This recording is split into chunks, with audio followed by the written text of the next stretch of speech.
नमस्कार दोस्तों, मेरा नाम है प्रीतेश शिरवे। भारत में जुलाई 2022 से सिंगल यूज़ प्लास्टिक के ऊपर पूर्ण रूप से प्रतिबंध लग रहा है, जिसके बाद से जो बेवरेजेस कंपनियां हैं वो अपने बेवरेजेस के साथ यानी कि पेय पदार्थों के साथ जो प्लास्टिक की स्ट्रॉ होती है उसका इस्तेमाल नहीं कर पाएगी।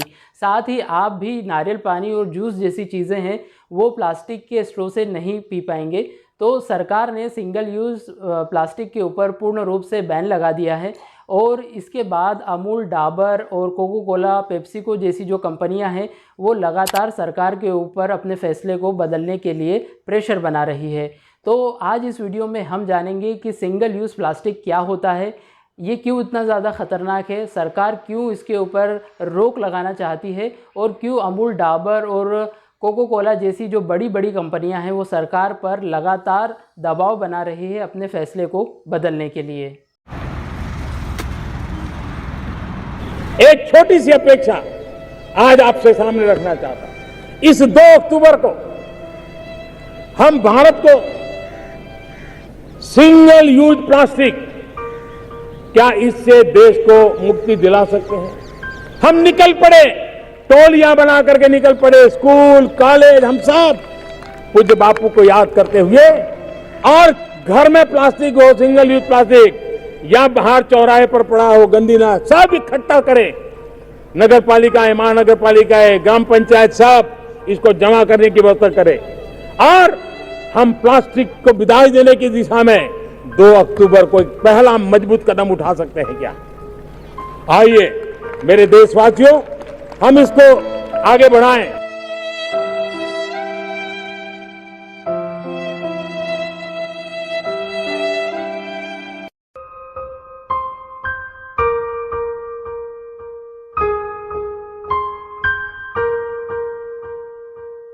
तो आइए सबसे पहले जानते हैं कि सिंगल यूज़ प्लास्टिक आखिर में होता क्या है। देखिए, जैसा कि नाम से ही स्पष्ट है कि ऐसा प्लास्टिक जिसे एक बार इस्तेमाल करके फेंक दिया जाता है और इसे स्पेशली सिंगल यूज़ करने के हिसाब से ही डिज़ाइन किया जाता है। तो सिंगल यूज़ प्लास्टिक ऐसा प्लास्टिक होता है जिसे सिर्फ एक बार यूज़ किया जाता है और क्योंकि प्लास्टिक को न तो रिसाइकल किया जा सकता है न ही पूर्ण रूप से डिस्पोज किया जा सकता है, यही कारण है कि प्लास्टिक प्रदूषण को बढ़ाने में अपनी एक महत्वपूर्ण भूमिका निभाता है। इसीलिए सरकार जो है इस सिंगल यूज़ प्लास्टिक पर प्रतिबंध लगा के जो प्रदूषण है उसे कम करना चाहती है। तो जुलाई 2022 से जो सिंगल यूज़ प्लास्टिक है उसके ऊपर प्रतिबंध रहेगा। इसके बाद 100 माइक्रोन से कम मोटाई वाला जो प्लास्टिक है उसका इस्तेमाल नहीं हो पाएगा। तो 100 माइक्रोन से कम मोटाई वाला जो प्लास्टिक है उसके अंदर जो प्लास्टिक के स्ट्रॉ होते हैं, उसके अलावा जो फ्लेक्स होते हैं, इसके साथ ही जो पीवीसी के बैनर्स होते हैं, कैंडी के अंदर लगने वाली जो स्टिक आप देखते हैं जो प्लास्टिक की होती है, और ईयरबड्स में भी एक स्टिक लगी होती है जो कि प्लास्टिक की होती है। पानी की बोतल भी इस बार नहीं बच पाएगी क्योंकि पहले भी सरकार ने प्रतिबंध लगाया था प्लास्टिक के ऊपर, वो 50 माइक्रोन से कम मोटाई वाले प्लास्टिक के ऊपर प्रतिबंध लगा था, लेकिन इस बार 100 माइक्रोन से कम मोटाई वाले प्लास्टिक के ऊपर प्रतिबंध लगा है। तो इसके अंदर बहुत सारा जो प्लास्टिक मटेरियल है वो शामिल हो जाएगा। यही नहीं, सरकार ने ये भी कहा है कि 31 दिसंबर 2022 के बाद से जो 120 माइक्रोन है उससे कम मोटाई वाले जो प्लास्टिक कैरी बैग होंगे उसके ऊपर भी पूर्ण रूप से प्रतिबंध लगाया जाएगा। तो अगर देश में प्रदूषण की बात करें तो जो प्लास्टिक वेस्ट है वो एक बहुत बड़ा कारण है। अगर सरकारी आंकड़ों की माने तो साल 2018-19 में जो प्लास्टिक वेस्ट है वो लगभग 30 लाख टन के आसपास था, वहीं ये बढ़कर 2019-20 में 34 लाख टन से भी ज़्यादा हो गया।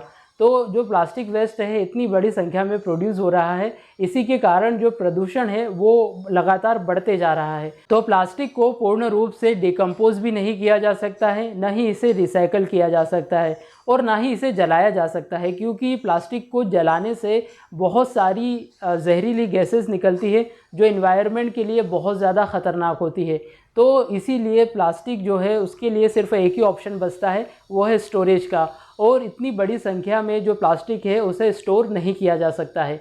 अगर एक रिपोर्ट की माने तो जब भी प्लास्टिक का कलेक्शन होता है तो वो रिसाइकल प्लांट में न जाकर कहीं दूसरी जगह पहुंच जाता है, जैसे कि नदियों में, समुद्र में, कुओं में, तालाबों में, और ये यहाँ पर ये जो प्लास्टिक है वो सूक्ष्म कणों में टूटकर पानी के साथ मिल जाता है और इसे माइक्रोप्लास्टिक कहा जाता है। तो जब ये पानी के अंदर मिल जाता है, यहीं से ये हमारी फूड चेन का हिस्सा बन जाता है और पानी के साथ होते हुए ये हमारे पेट तक या हमारे शरीर के अंदर भी पहुंच सकता है। इसीलिए जो प्लास्टिक है वो बहुत ज़्यादा ख़तरनाक है और इसी के कारण जो सरकार है वो इसके ऊपर प्रतिबंध लगाना चाहती है। यूनाइटेड नेशन एनवायरनमेंट प्रोग्राम यानी कि UNEP की अगर बात माने तो उनके अनुसार दुनिया भर में जो प्लास्टिक प्रोड्यूस होता है उसमें ज़्यादातर प्लास्टिक सिर्फ सिंगल यूज़ करने के हिसाब से डिज़ाइन किया जाता है। वो इसीलिए बनाया जाता है ताकि उसे एक बार इस्तेमाल करके फेंक दिया जाए। तो ज़रा आप सोचिए कि दुनिया में जितना भी प्लास्टिक आज के समय में बनाया जा रहा है उसमें से आधे से ज़्यादा प्लास्टिक जो है उसे सिर्फ एक बार इस्तेमाल किया जाता है और फिर फेंक दिया जाता है।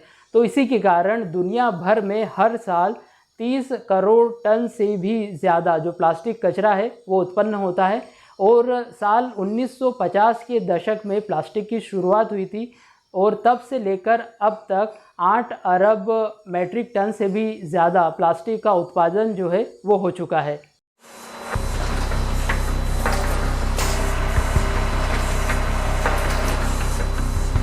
Plastic problem has created one of the biggest environmental threats to our planet. No plastic straws! Since the beginning of the plastics industry in the early 1950s, the use of this material has exploded.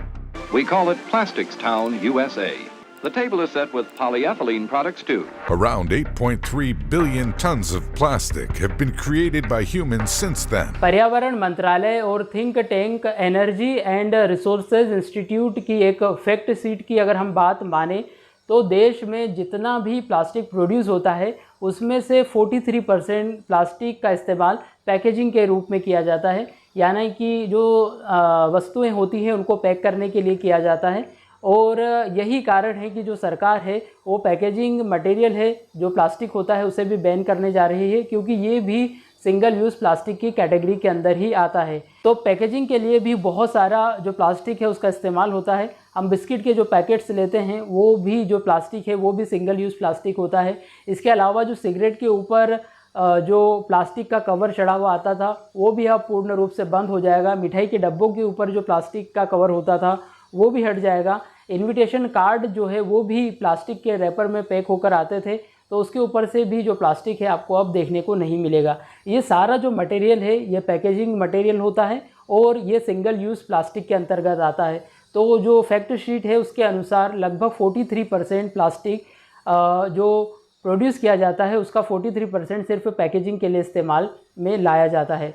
Central pollution body के estimate की अगर माने तो भारत में प्रति व्यक्ति जो plastic का उपयोग है वो लगभग 9.7 किलोग्राम है और इसमें से जो ज़्यादातर मटेरियल है वो सिंगल यूज़ प्लास्टिक की जो सामग्री है वो है। तो इंडिया की जो मेट्रो सिटीज़ है वहाँ पर 1670 टन प्रतिदिन जो प्लास्टिक वेस्ट है वो निकलता है, जो कि इंडिया की दूसरी मेजर सिटी से लगभग 30 से 40% तक ज़्यादा है।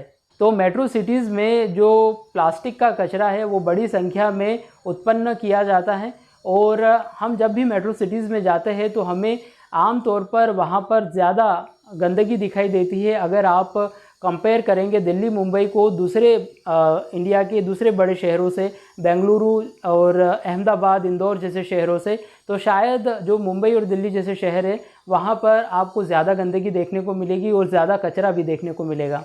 तो जब पूरी दुनिया इस प्लास्टिक वेस्ट से परेशान है तो क्या अकेला इंडिया ही ऐसा देश है जो प्लास्टिक के ऊपर बैन लगाने जा रहा है, जो सिंगल यूज़ प्लास्टिक के ऊपर बैन लगा रहा है? देखिए ऐसा नहीं है। दुनिया परेशान है प्लास्टिक के कारण, इसीलिए बहुत सारे देशों ने पहले ही प्रतिबंध लगा दिया है और इस मामले में बांग्लादेश हमसे काफ़ी ज़्यादा आगे है। बांग्लादेश ने साल 2002 में ही सिंगल यूज़ प्लास्टिक के ऊपर पूर्ण रूप से प्रतिबंध लगा दिया था।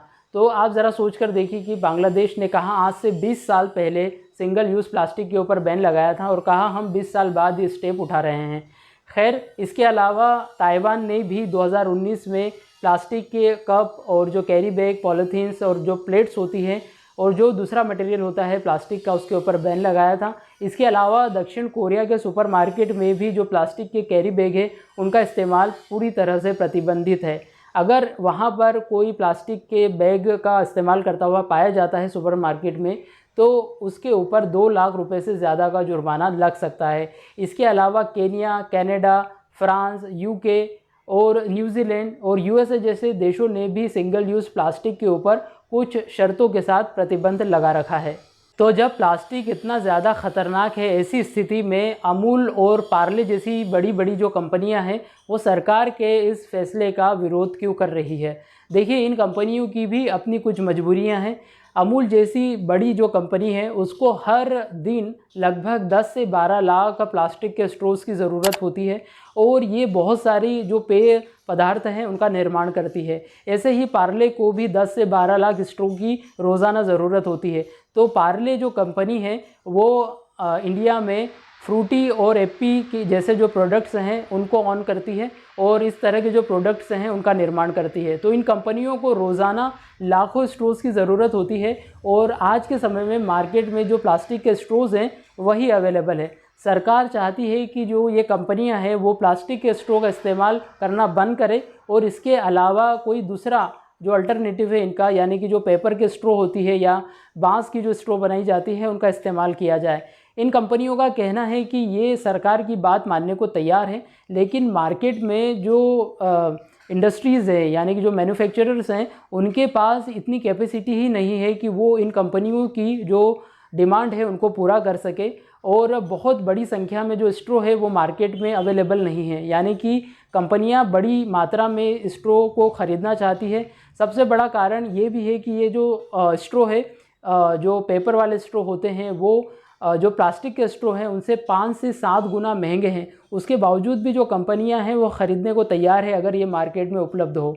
तो जो ये पेपर वाले स्ट्रो है ना तो इंटरनेशनल मार्केट में उपलब्ध है और ना ही इंडिया के मार्केट में ये फ़िलहाल में उपलब्ध है। तो पार्ले जैसी कंपनी जो कि इंडिया में फ्रूटी और एप्पी जैसे प्रोडक्ट का निर्माण करती है, उनका कहना है कि इंडिया में हर साल 6 बिलियन यानी कि 600 करोड़ टेट्रापैक का जो प्रोडक्शन है वो होता है और इतने ही सेल किए जाते हैं। तो अगर सरकार प्लास्टिक के स्ट्रो के ऊपर बैन कर देती है तो उससे इनकी जो डिमांड है उसके ऊपर साफ तौर पे असर जो है वो देखने को मिलेगा, क्योंकि मार्केट में कोई भी मैन्युफैक्चरर ऐसा नहीं है जो इन कंपनियों की डिमांड को पूरा कर सके। मार्केट में जो मैन्युफैक्चरर हैं वो रोज़ाना 10 से 12 लाख स्ट्रो ही बना सकते हैं और अगर आप इसको साल से मल्टीप्लाई करेंगे तो एक साल में मैक्सिमम ये मैन्युफैक्चरर 50 करोड़ जो स्ट्रो है उनका निर्माण कर सकते हैं। वहीं इन कंपनियों की जो डिमांड है वो लगभग 600 करोड़ है। तो सिर्फ 50 करोड़ स्ट्रो ही पेपर वाले बनाए जा सकते हैं और वहीं जो प्लास्टिक के स्ट्रो को बनाने वाले मैन्युफैक्चरर जो है वो मार्केट में अभी अवेलेबल है। तो ये जो कंपनियां हैं ये चाहती है कि जब पूरी तरह से इंडस्ट्री सेटअप हो जाए, जब पेपर वाले जो स्ट्रो है वो बड़ी संख्या में बनना चालू हो जाए, तब जो सरकार है वो इस बैन को लगा सकती है। तो अगर मैं आपको बताऊं तो यहाँ पर प्लास्टिक के स्ट्रो को यूज़ करने की बात ये कंपनियां कह रही है और सरकार पर लगातार दबाव बना रही है। अमूल ने कहा है कि सरकार इस फैसले को 1 साल के लिए टाल दे।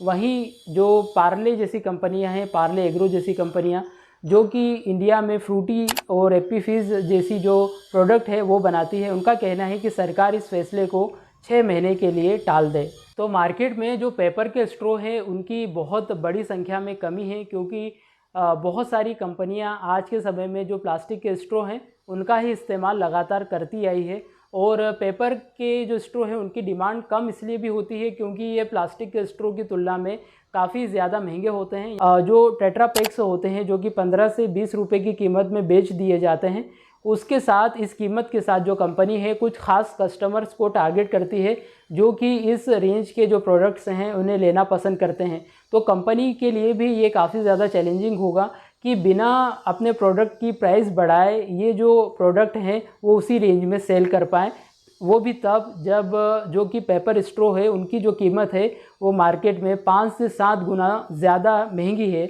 अगर प्लास्टिक स्ट्रो से हम अगर तुलना करें तो सरकार जो है वो सिंगल यूज़ प्लास्टिक के ऊपर बैन लगाने जा रही है।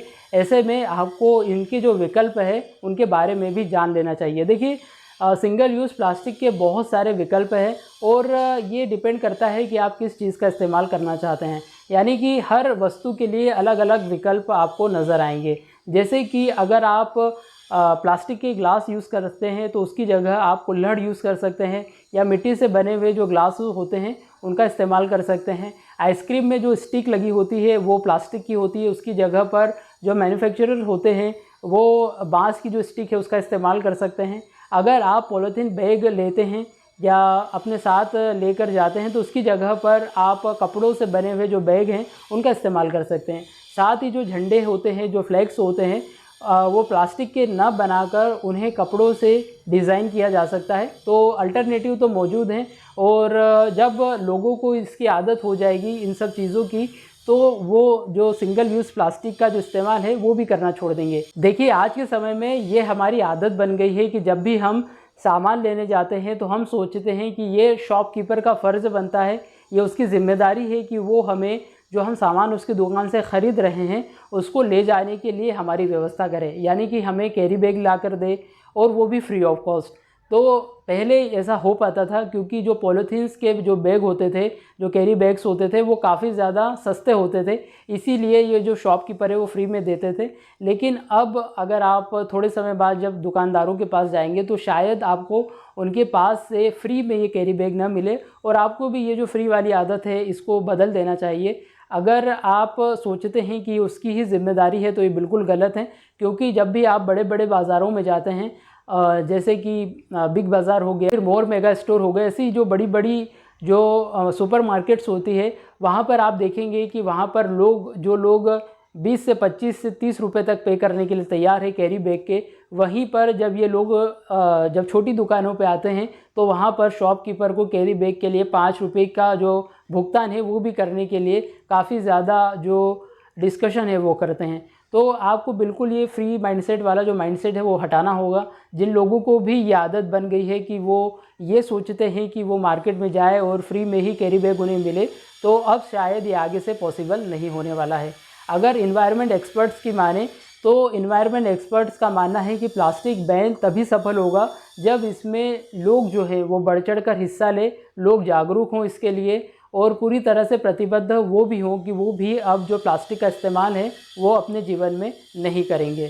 साथ ही लोगों के लिए मार्केट में जो प्लास्टिक है उसके विकल्प आसानी से उपलब्ध होना चाहिए। अगर प्लास्टिक के जो कैरी बैग हैं उसकी जगह लोग कपड़े वाले बैग इस्तेमाल करना चाहते हैं तो ये सारे जो विकल्प हैं उन्हें मार्केट में आसानी से उपलब्ध होने चाहिए। अगर ये आसानी से उपलब्ध होंगे वहाँ पर तो लोग यकीनन पैसा देकर भी इन सारी चीज़ों का इस्तेमाल करना शुरू कर देंगे। अब जानते हैं कि सरकार के सामने चैलेंजेस क्या हैं और क्या इसके सॉल्यूशन हैं। देखिए, सबसे बड़ा चैलेंज तो उन लोगों के सामने है जिनकी जो फैक्ट्रीज़ है वो बंद होने वाली है, जो प्लास्टिक से जुड़ा कारोबार करते हैं और इनसे जुड़ा जो रोज़गार जो लोग कर रहे हैं उनको डायरेक्ट इससे नुकसान होने वाला है। अगर एक रिपोर्ट की माने तो लगभग 7 करोड़ लोग सीधे जो हैं प्लास्टिक का जो कारोबार है उससे जुड़े हुए हैं, और अगर प्लास्टिक पर बैन लगता है तो इन लोगों के ऊपर भी असर होगा। तो लगभग 5 से 7 हज़ार करोड़ रुपए का सीधा जो नुकसान है वो होने वाला है अगर प्लास्टिक बैन होता है, और इसका जो असर है लगभग 7 करोड़ लोगों के ऊपर सीधा देखने को मिलेगा। इसके अलावा जो सरकार है वो लोगों को कुछ सॉल्यूशन दे सकती है, कुछ रियायतें दे सकती है, जैसे कि जो इंडस्ट्रीज़ प्लास्टिक से जुड़ा सामान नहीं बना रही है या कपड़ों से जुड़ी हुई चीज़ें बनाना उन्होंने शुरू कर दिया है, प्लास्टिक को रिप्लेस करना जो चाह रहे हैं, उनको टैक्स में छूट मिलना चाहिए, उनको कुछ इंसेंटिव दिए जा सकते हैं। वहीं जो नए स्टार्टअप्स आ रहे हैं, जो नया कारोबार अपना शुरू करना चाहते हैं, उन लोगों को भी सरकार सब्सिडी दे सकती है। तो ऐसे में ये लोग जो हैं और ज़्यादा मोटिवेट होंगे उन मटेरियल की तरफ, और प्लास्टिक का जो यूज़ है वो अपने आप धीरे धीरे कम होते हुए दिखाई देगा। तो उम्मीद मैं यही करता हूँ कि आपको समझ में आया होगा। ये प्लास्टिक बैन जो है वो बहुत ज़्यादा ज़रूरी था, आज नहीं तो कल जो सरकार को है ये फ़ैसला लेना ही था। इससे पहले भी सरकार ने 50 माइक्रोन का जो प्लास्टिक था उसे बैन किया था, लेकिन अब 100 माइक्रोन से कम मोटाई वाला जो प्लास्टिक है उसके ऊपर पूर्ण रूप से प्रतिबंध लगा दिया है। तो उम्मीद करता हूँ कि आपको ये वीडियो पसंद आया होगा। अगर ये आपको वीडियो पसंद आया है तो इसे लाइक ज़रूर कीजिएगा। धन्यवाद।